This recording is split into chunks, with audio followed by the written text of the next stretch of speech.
Again, your man. We're grand, thanks. John, could you tell me about farming in the past? Well, I can. The past, to go back, we'll say 30, 40 years. We say in agriculture, it's back to the binders and thrashing mills and the amount of people coming to do the thrashing and how interesting it was at the time too, like, because it was an advance on the time before that as well, when you only done it with the horses and the mowing machines and the ordinary manual binding. We came with the reaping binder and the tractors and came on like we're coming on today. We're still coming. Forward things are going, but anyway, the past, the amount of work that went into it at that time, when you had to get 16 or 17 men to do the thrashing and to get the seed and load it and bring it to the Goldsmith mill, which is long gone out of date, which is long gone. Now we have the combines and the faster way of doing it. It was harder work. Still there was a certain amount of enjoyment in it. There's still a certain amount of enjoyment in it, even though it's still hard. What other thing I can add to it is, well, I suppose we're producing more now, like, than we did. The machines are bigger, they're able to do more work and less manpower. Do you have a big farm? No, I don't. I have what they call a handy size farm, but what I'm short of, I rent to make it viable. And I suppose I wouldn't have very modern machinery. I have adequate machines for what I'm doing.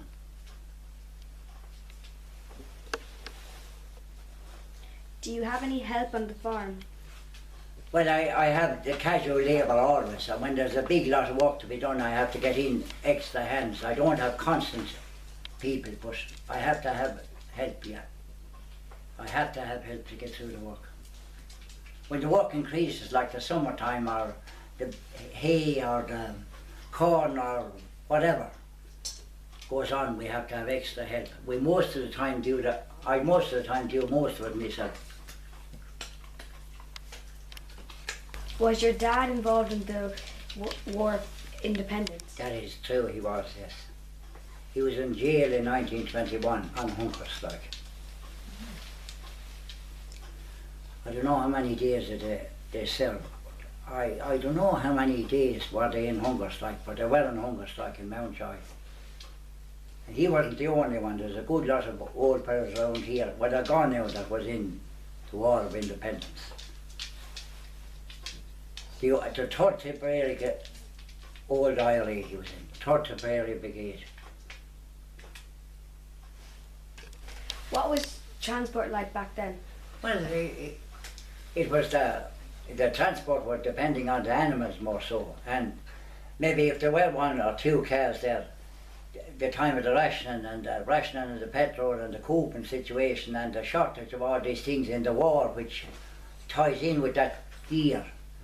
You wouldn't get the fuel for the few that was there, and anyway there wasn't too many there anyway, but we depended on the horses and the asses and all that sort of transport to go to town or go wherever you wanted to go, and even the funerals were brought that time, and the coffins were brought by hearse, with the horses pulling the hearse, roughly in the 1930s,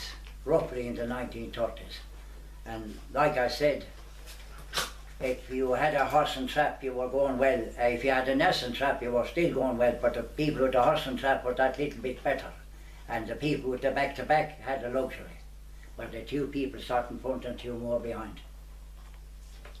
And then the bigger people still had the coaches, would bring 6, the like of the Dunamores and the Perrys of Woodrow.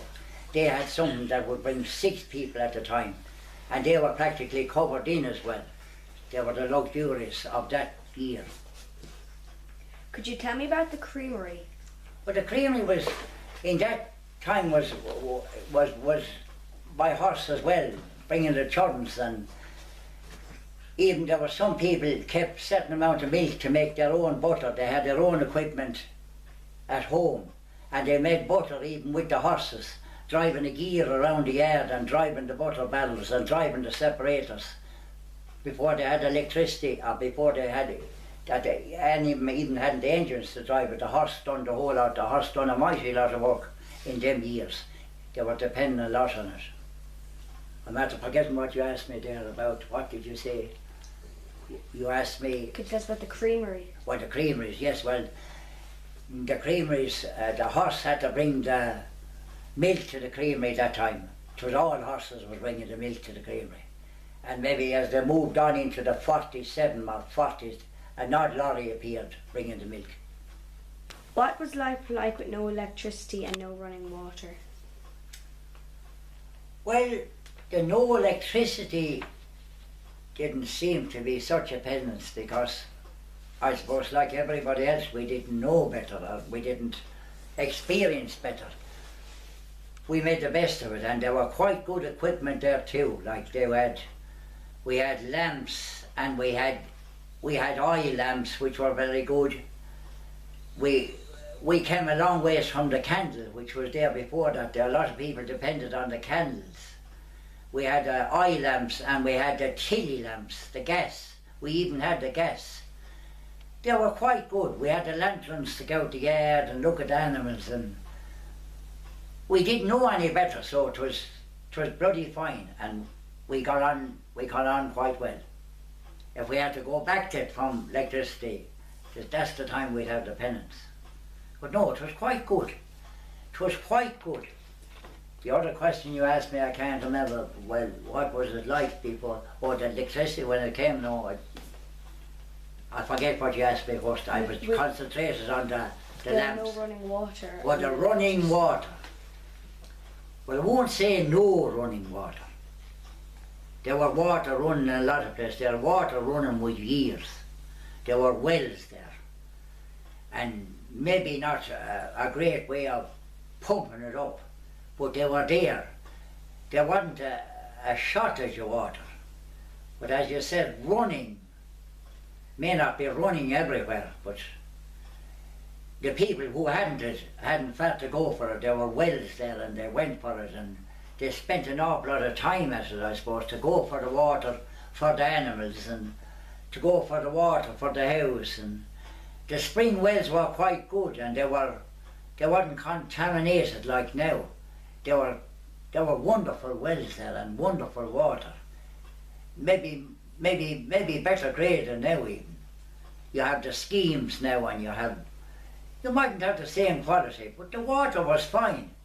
But it mightn't have been so easy available. Like, we had to go out and hand pump it, maybe pump it up out of manually pumped for a long time until, as you said, there was no electricity here as well. We hadn't any electric motors to pump pumps, but people in bigger places, they had little engines. Way back in, maybe prior to the 30s, in the great houses, they had engines to drive. Not one of them had engines to drive the water from the well up to the top of the house to fill a big tank to supply maybe toilets or different things, which was very few in the time too, like. But it wasn't all a case of no running water. There were people quite equipped at that time too, like. It wasn't such a dead end really. Tell us about school in Garnavilla. Well, it was a country school, like. There were many others there as well, but this is the one I went to, like Garnavilla. Quite a good school, wonderful scholars. I suppose I would say myself that they were as good as scholars came out of Garnavilla as came out of Cahir and all the bigger schools. They were quite good. They were very good, and the school teachers that were there in them days were from the Chapel Road in Cahir, Miss Quinn. They were the Quinns in Cahir, and they're nearly all dead now. All the Quinns are dead and gone. They lived there on the Chapel Road near Cahir. And that school, I think, was owned by Charteris' estate. They had a claim, and that was belonged to Colonel Charteris up in Cahir. It was under that rule, like. There's nothing at all wrong with it. It was bloody fine. It had about 14 boys and 14 girls. It was split in two halves. The girls were at one side and the boys were at the other side. And in later years they were all mixed up. They went out. So it was better to have them all together. And they had only one teacher then. There were two teachers there one time.